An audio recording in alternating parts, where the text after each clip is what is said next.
ہر عمل ہمیں باہر کی طرف ڈھکیلتا ہے۔ عمل کا مطلب ہے کسی اور سے جڑ جانا۔ عمل کتنا ہی بڑا کیوں نہ ہو، کرنے والے سے بڑا نہیں ہو سکتا کیا؟ نہیں نا۔ لوگ سمجھتے ہیں کہ کچھ نہ کرنا چھوٹی بات ہے، مگر کچھ نہ کرنے سے بڑی بات آج تک نہیں ہوئی۔ ہم کچھ نہیں کرنے کا مطلب سمجھتے ہیں کہ ہاتھ پہ ہاتھ رکھ کر بیٹھ جانا۔ ہر کوئی جسمانی طور پر چپ بھی بیٹھ جائے مگر اس کا من اسی رفتار سے حرکت میں رہتا ہے جس رفتار سے کسی انسان کا جسم۔ کچھ نہیں کرنے کا مطلب یہ بھی نہیں کہ تن اور من کو ٹھہرانے کی کوشش کرنے میں لگ جائیں، بلکہ من میں کرنے کی خواہش تو ہو پر تن کرنے سے بیزار ہو جائے۔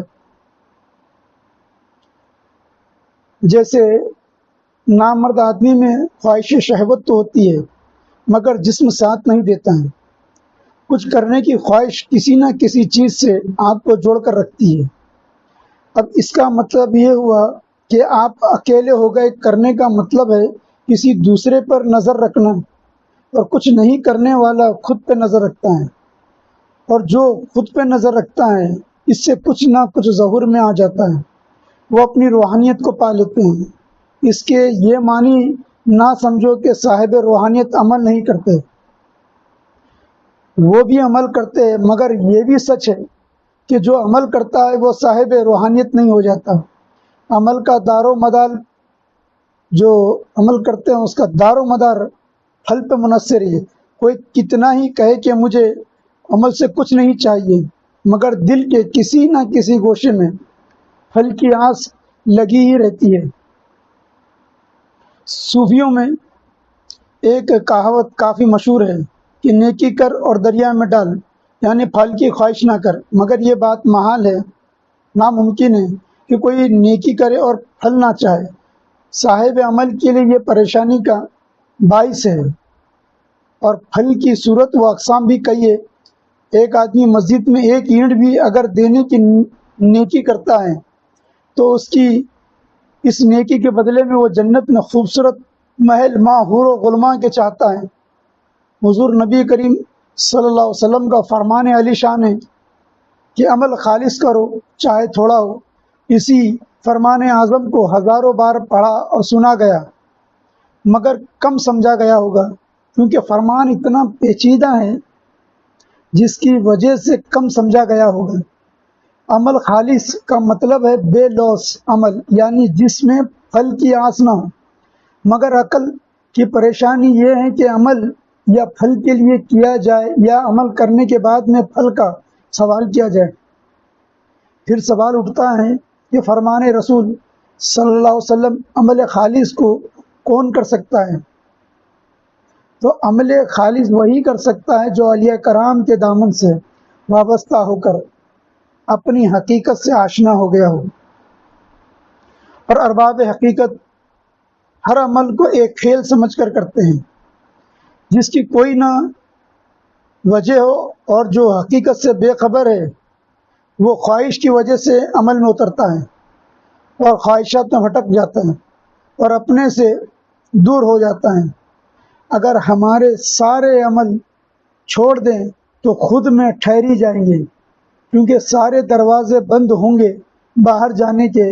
اس دنیا میں دو طرح کے لوگ ہوئے اور ہیں اور ہوتے رہیں گے، ایک باطنی رخ والے اور ایک باہری رخ والے۔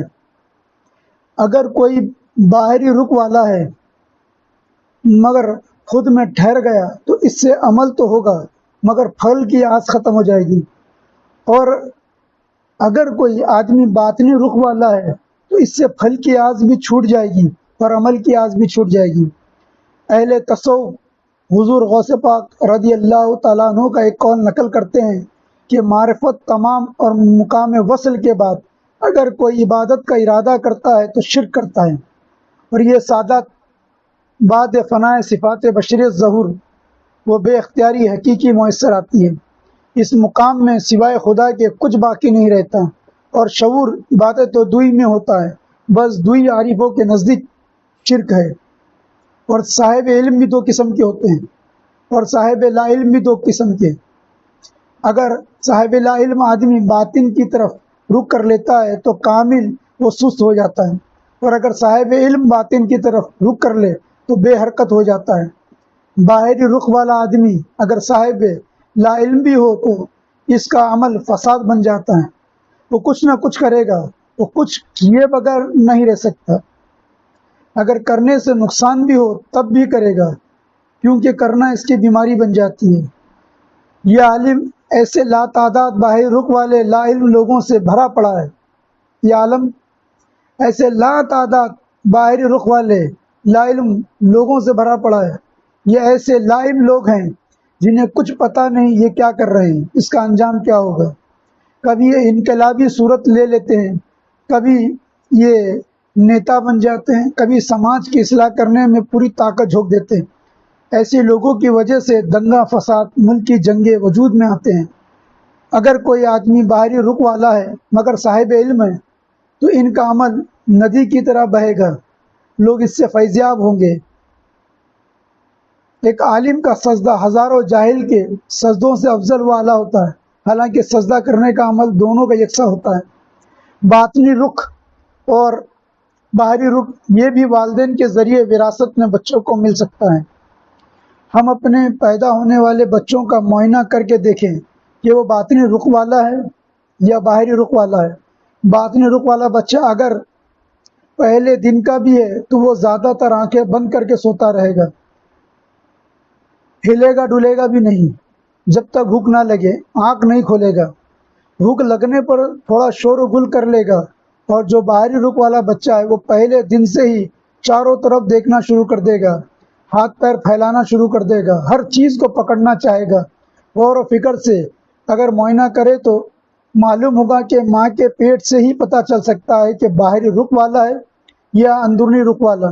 اگر باہری رخ والا ہے تو ماں کے پیٹ میں بھی ہاتھ پیر مارنا شروع کر دیتا ہے، اس کی حرکت زیادہ محسوس ہوتی ہے، اور جو باطنی رخ والا بچہ ہے وہ ماں کے پیٹ میں بھی چپ چاپ پڑا رہتا ہے، جیسے یا پتہ ہی نہیں چلتا کہ وہ ہے یا نہیں ہے۔